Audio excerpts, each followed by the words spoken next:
Hi everyone, it's Sunday, September 15th. I'm Vera Dordick and it's time for the HideNet Sunday Night Week in Review. From South America this week, Latin American editor Ronald Guiel reports that the revocation of the export tax on wet blue and salted hides was the big topic of discussion for the week. He says that it's definitely going to have commercial repercussions, so you'll want to have a look at the report to see what he says about this. With regard to prices, Ronald says that fresh hides remain stable, but whether that's going to continue to be the case remains to be seen given the situation with the tax. In Argentina, there is also an issue of an export tax, but in that case, it's the case of one being levied instead of repealed. Our sources there detail what this is going to do to hide prices, and they also update us on which industry segments are the most active right now. Elsewhere in Latin America, we have an item on Brazil's hide exports for August, as well as the year-to-date, which are down 25% in value.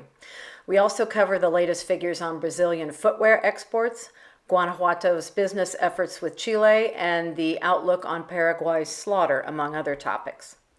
Turning to Europe, editor Andrea Guolo tells us that, not surprisingly, cows are having a very hard time. British hides are under pressure, and that some other selections have surprisingly lost 5 cents.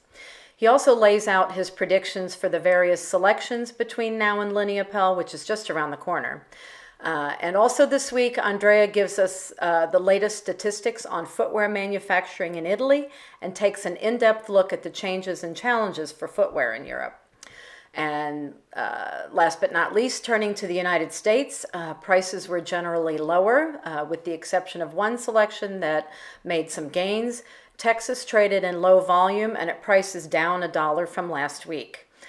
The export report for the previous period was also not great, but of course it was a holiday week. And that said, still, the lower slaughter for the holiday shortened week exceeded the sales as well as shipments for the period. As far as what we're predicting for next week, you'll have to read the report to find out. Lastly, this week's issue also includes information on domestic Chinese hide prices, and in our market observations, we address the consolidation that we're increasingly seeing in our industry and what this might mean. With that, that's all we have for this week, and until next Sunday, good night from HideNet.